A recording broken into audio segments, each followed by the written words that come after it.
유진 선생님의 역사 비법으로 역사 개념 바로잡기. 학습 시간은 줄이고 성과는 높입니다. 망포동 최대 규모 종합학원 더에듀 프리미엄의 역사 단독 전임 강사 유진 선생님을 소개합니다. 학부모님들 고민 많으시죠? 걱정은 노, 역사는 유진. 어려운 내신 이젠 놓치지 마세요. 망포동 한국사는, 망포동 세계사는, 저국어 역사 논술 유진. 안녕.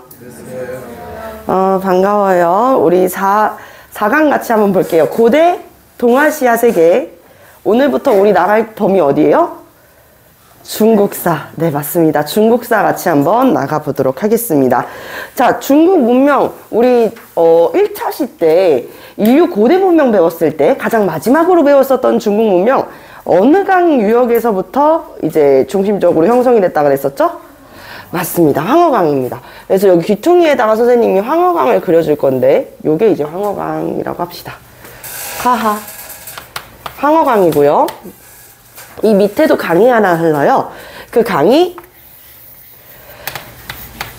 양쯔강이라고 하는데 여러분들 교과서에서는 이제 양쯔강이라고 배우지 않죠? 바로 창장강이라고 배우게 될 것입니다. 창장강. 그리고 이 창장강의 남쪽 지역, 남쪽이면은 위야 아래야? 아래죠. 그쵸? 이 창장강의 아래 지역을 남쪽이잖아? 따뜻하잖아? 그래서 농사를 짓기가 아주 용이한 곳이었어. 그래서 우리가 여기를, 우리 전라도를 뭐라 부르지? 곡창지대라고 부르죠. 그래서 이 강의 남쪽도 우리가 곡창지대라고 부를 거예요. 시기를 거듭하면서 벼농사를 짓기 용이한 이 농사, 농경, 요충지가 되는 곳이 바로 이 창장강의 남쪽 강남이라고 부르는 지역이에요. 아시겠죠? 강남이라고 한다. 우리나라에만 강남이 있는 게 아니야. 알겠지? 강의 남쪽이라 그래가지고 강남이라고 하는 거지. 자, 그래서 중국 문명은 사실 이 강만 잘 알아놔도 여러분들 어렵지 않게 할 수가 있어요. 중국 문명을 혼자 하면은 어렵다라는 이야기를 많이 하는데 중국 역사는 이 강을 중심으로 거의 형성이 됐다 보니까 잘 알고 있으면은 도움이 되겠죠. 자, 그래서 여기에다가 동그라미를 3개 한번 쳐볼 건데 여기가 이제 장안이라는 곳이에요. 장안. 여러분들 뭐 장안에 화제가 되는 이런 말 들어봤죠? 장안에 화제가 되고 있습니다. 이런 말 들어봤어요?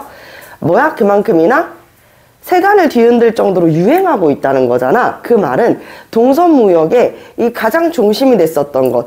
서아시아, 중앙아시아, 그리고 우리 동아시아까지도 이 중국에서 유행하는 것이라면은 정말 아시아 전역을 휩쓸 정도로 유행했었기 때문에 장안이 화제가 된다. 그럼 모든 사람들한테 다 유행을 한다. 이런 식으로 이제 알려지면서 우리가 쓰고 있는 표현 중에 하나입니다. 그 옆에는요, 주나라가 동천했었던 곳이죠. 어디예요? 나급이죠. 그쵸? 나급, 로향. 옆에는 개봉, 카이펑이라는 곳이 있었습니다. 그래서 장안, 나급, 개봉으로 우리가 알고 있으면 오늘 중국사 할 때 더 큰 도움이 될 것 같아요. 그럼 한번 우리가 복습을 한번 해볼까? 중국 4대 문명 했을 때 벌써 지난주여가지고 기억이 잘 안 나시죠? 그쵸? 중국 우리가 어떤 나라부터 배웠어요? 어떤 나라부터 배웠었지? 맞아요. 우리 하나라가 이제 있었다라고만 알고 있고 하나라에 대해서는 배우지는 않았어요. 교과서도 하나라가 존재했었다라는 내용만 나오고 그 뒤에서 뭐 하나라가 어떤 나라였다 이런 내용에 대해서는 우리가 배우지 못했다 그랬잖아. 그 이유는 아직 하나라가 있었다라고 하는 근거 자료가 조금 부족하기 때문이야.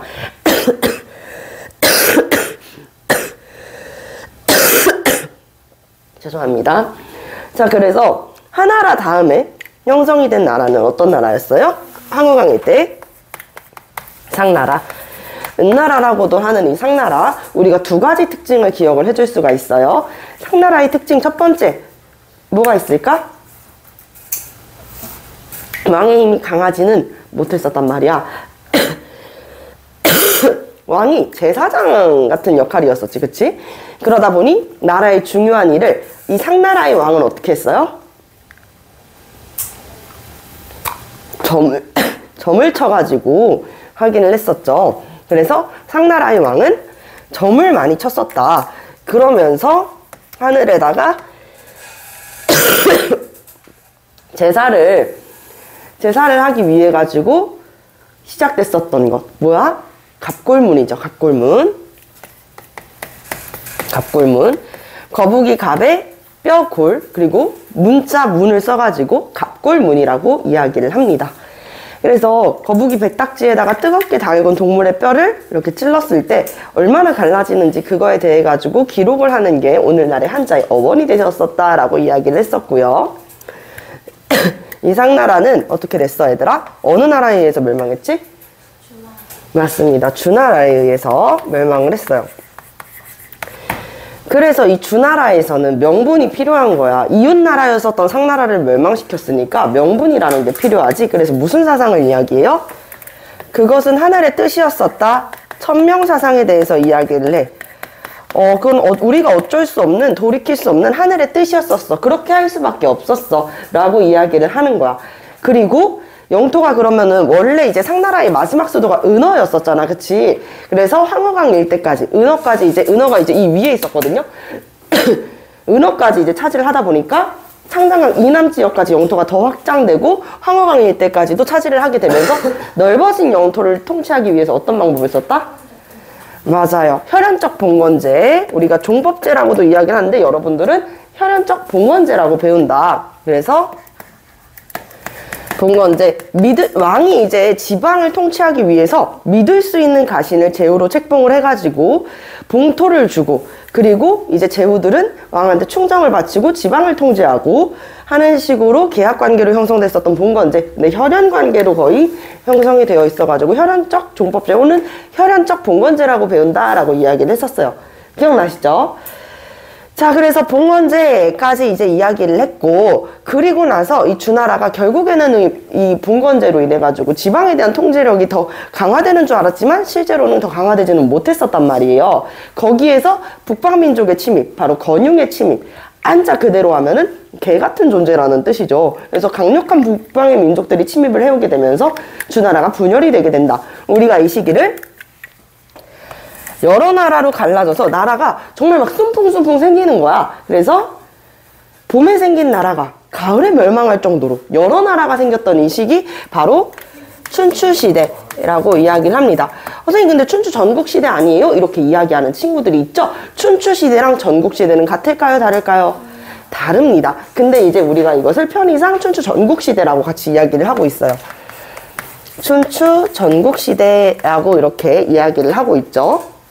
자, 이 춘추 전국시대 때 여러 나라들이 형성이 되고, 그리고 그 나라끼리 전쟁을 하고, 전쟁을 하다 보니까 나라끼리 병합이 되기도 했었다가 분열이 되기도 했었다가 멸망도 됐었다가 전국시대 때는 전쟁을 많이 했었어. 응? 그렇게 생겨난 나라들끼리 전쟁을 많이 했었단 말이야.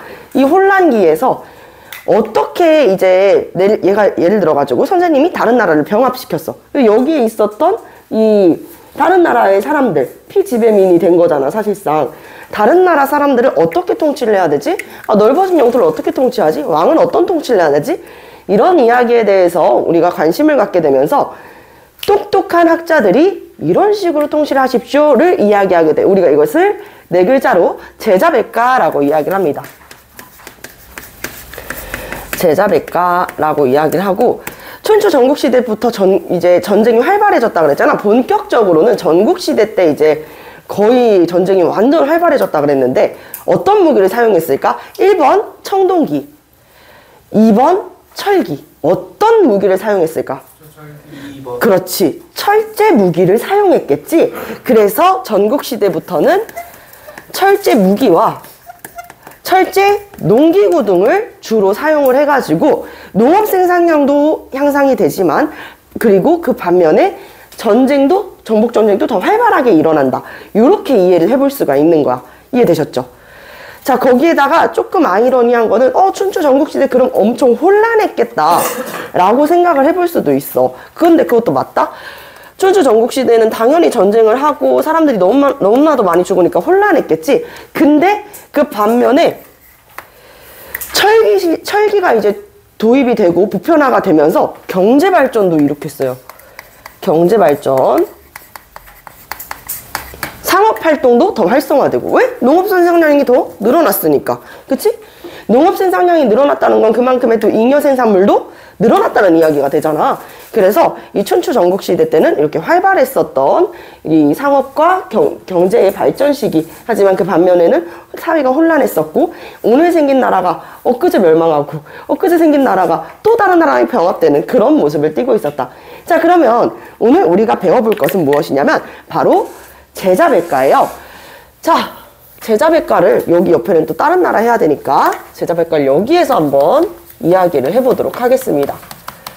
자, 제자백과는요, 여러분들 교과서에는 4개의 이제 학문과 통치 방법에 대해서 배우게 되는데, 첫 번째부터 이야기를 해보겠습니다. 유가입니다. 유가. 유가는 우리가 흔히 유교라고도 알고 있고 유학으로도 알고 있죠. 그 학문의 기반이 되는 것이 바로 유가사상입니다. 이 유가사상을 처음으로 이제 이야기했던 사람은 누구였냐면, 여러분들 논어로 많이 알고 있죠? 바로 그렇죠, 공자가 되겠습니다. 공자. 그리고 네, 공자는 춘추시대 사람이었어. 더 정확하게 이야기를 하자면 공자께서 춘추라고 하는 역사서 5경 중에 하나인 이 춘추를 이제 저술하게 되면서 그 이후부터는 이제 춘추시대와 전국시대를 이 혼란기를 나누게 됐었단 말이야. 그렇다면은 이 공자는 춘추시대 사람이고, 우리가 알고 있는 맹자는 전국시대 사람이었습니다. 맹자, 순자. 맹자, 어디서 많이 들어봤죠? 여러분들 아마 대부분 친구들 이제 3학년인 친구들이 많잖아요. 그쵸? 2학년 도덕 시간 때 아마 배웠을 겁니다. 1학년 아니면 2학년 도덕 시간에 배웠는데, 성선설, 성악설 기억나나요? 기억나나요? 기억나나요? 기수불력을 물시어. 자, 1학년 때 맞아요. 망포중학교 친구들 1학년 때 배웠을 거고, 그리고 아마 다른 학교 친구들은 2학년 때 배웠던 걸로 알고 있거든요. 자, 성선설이라는 건 뭐야? 인간은 태어날 때부터 본디 착하다. 그렇지, 선하다라고 이야기하는 게 성선설이잖아. 그 성선설을 중장한 게 바로 맹자였습니다. 성선설. 반대로 인간은 본인이 가지고 있지 않은 것에 대해서 뭐 하는 거예요? 더 갖고 싶고 끌리고 그런 마음. 그렇기 때문에 인간은 본디 선하지 않아. 그렇기 때문에 선한 것이 끌릴 수밖에 없는 거야. 뭐예요? 성악설이죠. 순자의 성악설.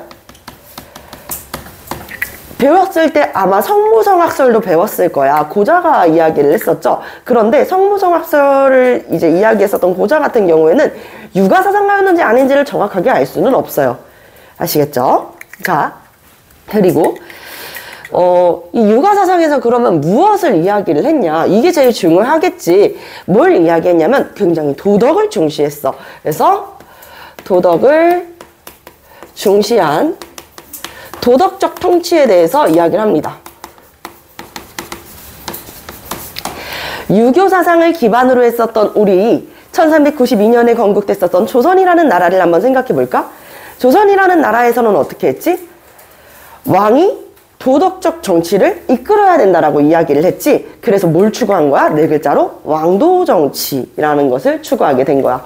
신하는 왕이 어진 정치를 이끌 수 있도록 이끌어주는 역할을 하고, 그리고 임금의 정치에 대한 수혜자는 누가 되어야 되는 거야? 백성이 되어야 되는 거다 라고 이야기를 했었던 거 한 번씩 다 들어봤을 거예요. 그 기반, 잡았어요.